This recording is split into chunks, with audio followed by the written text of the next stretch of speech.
Are you ready to rant? The immigrant lifed me. We are happy to be here. The number of people's bum have cleaned. Almost everybody has a master's. Did you not hire me because I'm black? I was only black person. I jumped and started shouting, Jesus! This is the Nigerian Abroad podcast. Let's get into it. Okay, Dami. Look at us here with our low quality mics trying to rant about the UK. In case anybody wants to know, this was not the mic we intended to use though. Because I feel like they'll be like, I feel like you guys need to try a better mic. We are very aware. Yeah, we just had technical difficulties. And I actually believe it. Like some people will say technical difficulties and there's nothing going on. But this one. Hi. Hello. We are doing it though.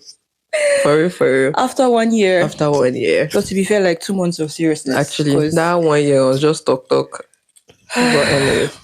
Thank God. So this is our first episode. How do you feel? I feel weird. Why? I have to be a grown-up. It has to be. I have a podcast. And we are talking introduction to the podcast. First of all, introduction. So I just say, hi, my name is Dami, and I'm a Nigerian abroad. Then you now say your own. Okay. You go first then. Okay. So hi, my name is Dami, and I'm a Nigerian abroad. Yeah, that's it. Hi, my name is... What is that? IJ. And I am a Nigerian abroad. That was the fakest fake accent I've ever done in my life. This is what you're supposed to have like a drum roll thing.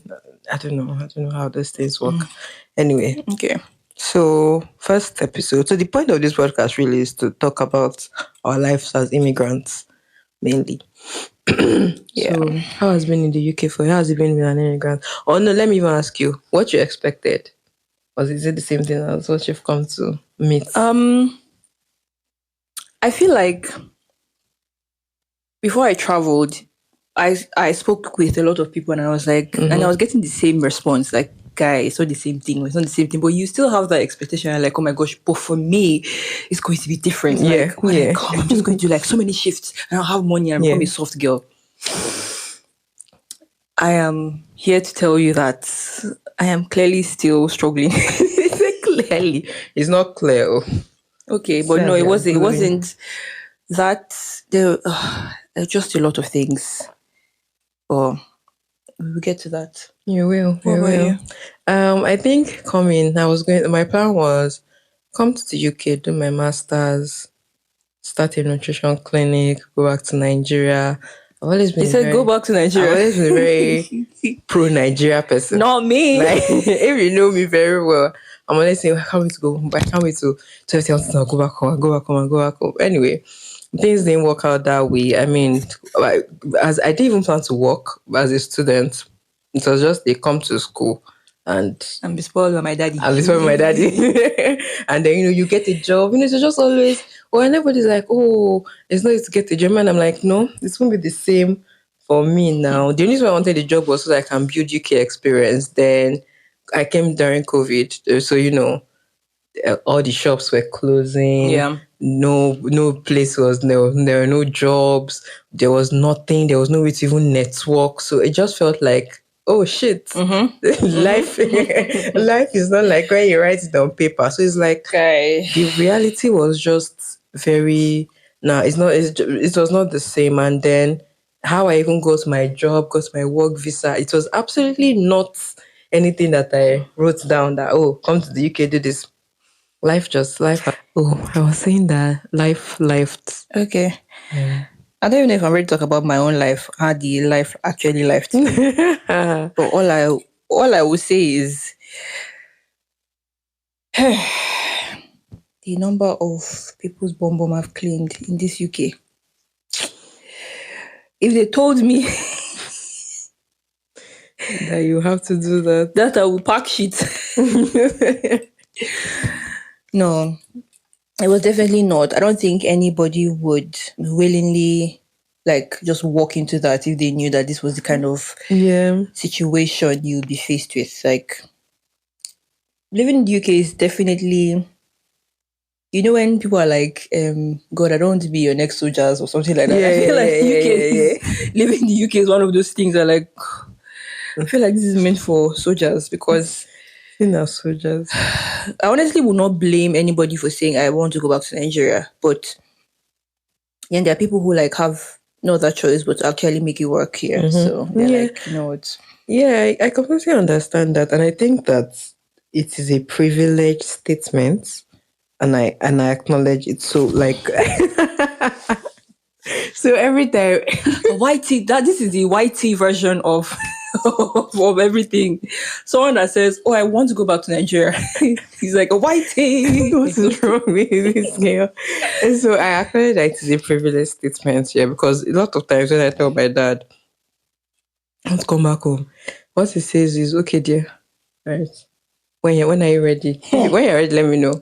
What do you want to do when you come back?" Do you understand? So I had to sit with myself and acknowledge that the only reason why I'm all, oh, if I'm too tired, I'll just take a one-way ticket, I'll go back home, is because I know that there is home that is waiting. And and how, genuinely, I feel like people need to acknowledge that privilege. You know how people say, "Oh, black tax, I don't send money home." So all these things, I have to think about all these things I'm saying is just normal adulting. Yeah. If I was in Nigeria, I would face all. So I just sat down and tried to be a grown up about it. That this is the reality of my adulting. Yeah. And what's the issue? My mental health, my clinical. It's like I can fix it. I can figure it out. Yeah. So I just had to grow up. Yeah. Okay. Yeah, I think generally, if you'd ask even the people who are like seemingly successful in the UK and doing well for themselves, all those tech people that I detest because they just seem to be living life, but even they have a story to tell. Like the UK has done something. Like it's just like UK versus immigrants. Like that's just the way I see it. There's just something that you are like, I don't feel like I'm wanted here. Yeah. I think that if it's not your country, like genuinely, it's just not your country. Like I think I've just come to acknowledge that it is not my country, so I can't really expect to be treated like. But even your country, safe. Like, see, let's not even go there. So this is our first episode. Just randomly ranting about the UK, and I genuinely feel. Oh, let's talk about how we wanted to start the podcast. Oh yeah. Also, let nobody misunderstand. We are happy to be here. We guys. We're happy to be here. We are very happy. Like I love the UK. I love London. London is one of my favorite cities. Sure. Please, we love it here. Don't mistake anything. Yeah. So it is just regardless of wherever you are, there's the reality of what it is. So it's just two people talking about the reality of what it means to live here. So it's it's not the we are now. No, please, if you then go back to Nigeria. No, if you want to come. This is not the you know people say, they say it's hard. Come, it's hard, yes. Please, but if you're hardworking, so, if you're determined, So anyway, that's now. By the way, how did we start talking about this podcast? This podcast. It's not on the bus. We're on the bus, so came from a church program, and we're randomly. I think we're still ranting about something in the UK. Yes, we're ranting about something. Then I was like, "Yo, sis, let's start a podcast." And what was your response? I can't. You said I think I looked at you. Yeah, like wait, let me explain. I said before you think no, we're not doing like love yourself. All those very serious. This is how I started a business. Oh yeah, all those kind of things with £2. With two, I pity you. Yeah, so I was just like, it's not that. We should just talk, share our experiences, air a lot of things that's on our chest. I think you actually don't know this. So my current Instagram, the Ijeme Nkechi one, was actually named the Nigerian Abroad because I was like, I'm going to be this blogger that's going to come and be like, oh my gosh, the Nigerian Abroad. No, I remember. You remember? Yeah. Okay. That was that time when Upper Echelon just started, when we just met. Okay. So she knows about. I remember. So, but then I just chickened out because I'm like, like I chickened out of a lot of things I said I was going to do anyway. So I was like, nah, I'm not doing it. But I thought about doing that as a podcast, but I cannot do only me talking. Yeah, I understand. So we're just like, okay, let's do this because Dami and I have like a lot of conversation. Like I'm even finding it hard to believe that we only have that list of topics. Do you understand? Because on the document, because every day there's one rant. Like, did you see this person that is bruh? So we just said, you know what? I believe that this is a common ground for not just Nigerians, actually, immigrants in the UK. There's just like something going on. There's some kind of, for instance, a visa application that we have to jump through 5 million hoops just to get through the like. You can imagine going for a visa application and your heart is beating. And your heart is beating like, will I be denied? Things like that. And I will speak to a couple of my colleagues who are British, and they are just like, oh, I just got oh, they don't even do visa applications, they just book the flight, and then they go. And then you realize that your green passport is that's Did you see that thing? If you are trying to register on the HMRC app and they're like, you need to tap on your passport, so there's a chip that the app needs to read. For Nigerian passport, they said there's a chip, but the chip is not working. The chip is not working. I think I registered with my PR. I can't. Please, not nobody calls me. I can't remember, but I shall know that I've registered on the app. I don't even know. I think I did with my BRP. I think. Oh, okay. The passport was not working.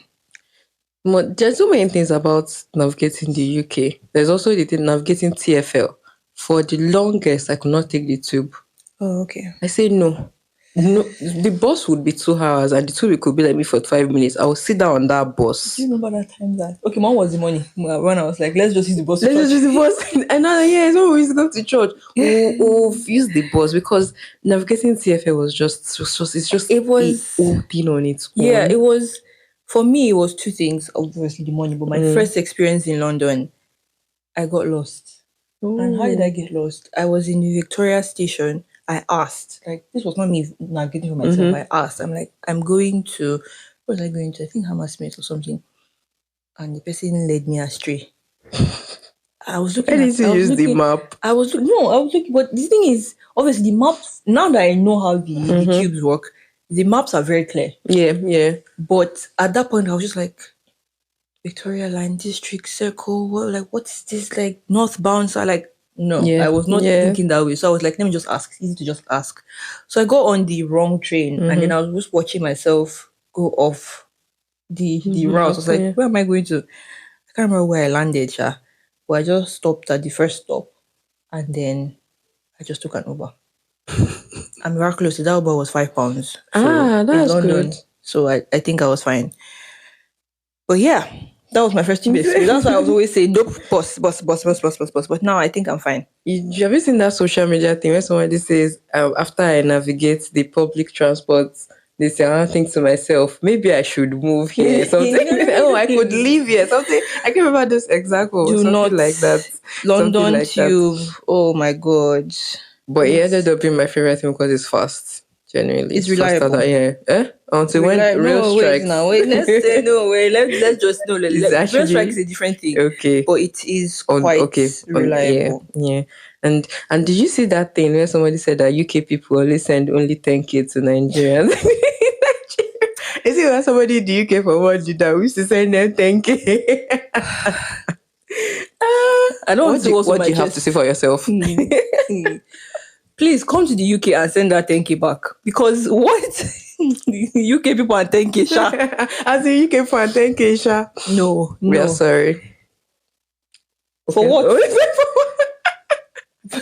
I walked and cleaned somebody's bum and you're vexing that. I'm sending you 10k. Oh, God. Guy, you come and clean bum then. Because I think that's one thing people forget. They know that we earn in pounds, but they forget that we also spend in pounds. Exactly. And we pay rent monthly and the bills are not funny. We pay rent monthly. Let's put a pin on that.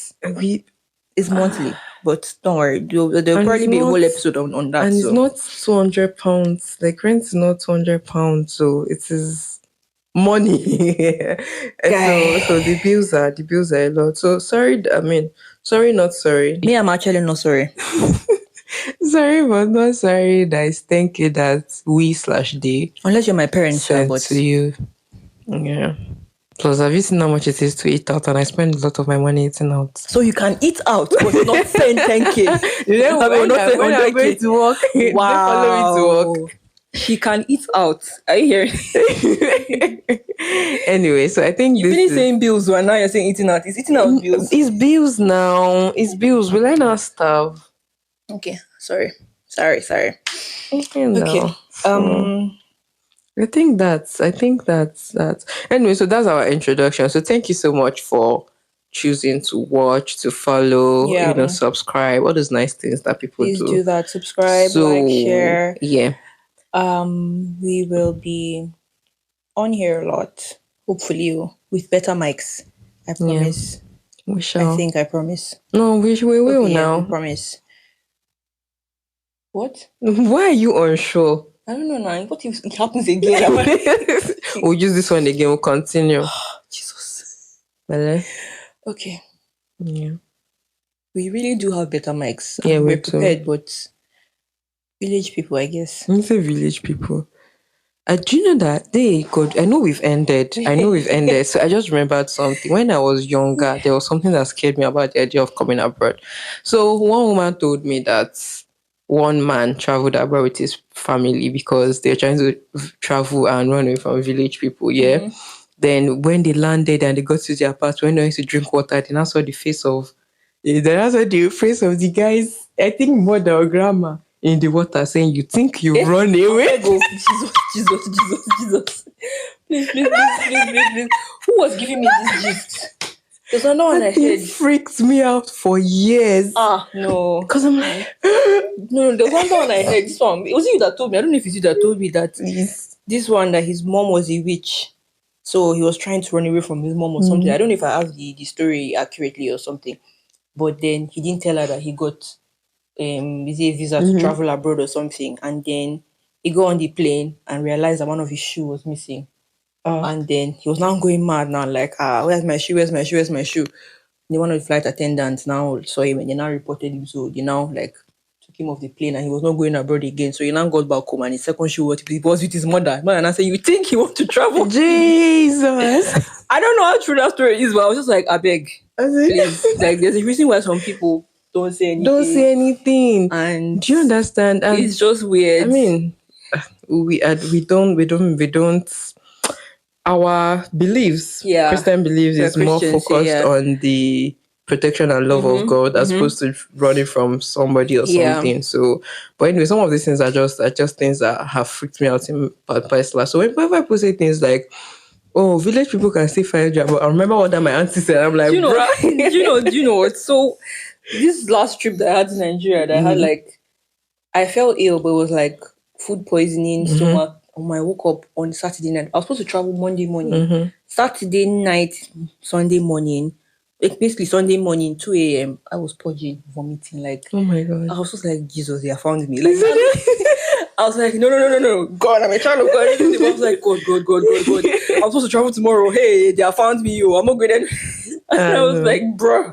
Hey, God. There's too much fear. There's fear of but why don't you tell people that you're traveling? I don't even have a mental stuff. Why don't you tell people that you're traveling? There's the village people. Some people say that some people will they intercept you on the road and steal your clothes to the airport? I don't know. I'm not going to say many examples, but there have been a couple of examples where we see that somebody died on an unfortunate accident and then someone now comes and she was supposed to travel next week. I'm like, hey, it now makes it even more tragic. Yes. Like, yeah, she could have just escaped this. Yeah, she have escaped this country. Anyway, that's by the way. So as we're saying, thank you so much for you have spooked me now. No. Hi! Thank you so much for watching, subscribing. Please drop a comment. Yeah. Tell us which one resonated with you. If you've traveled. Yeah. If you're planning to travel, we most likely can't help you. But we can direct you to the person the people or the organization that can help you. Give like visa advice. I don't know. I don't know anything. Gov.uk can help you. You say Gov.uk, you said there was such a straight face. Well, yes, no. You say what? Yes. Gov.uk has everything you need. Actually, on a very serious note, it actually does. But anyway. I don't name names, but there was one random incident, somebody applying for a visa and all of that. And then, this is a friend of mine happened to. And then, the person's friend wanted to come to the UK. And I kept asking questions. He was like, guy, check gov.uk, check. It's like, no. I've checked, I've seen it, but I want you to tell me, tell me. And I was like, okay.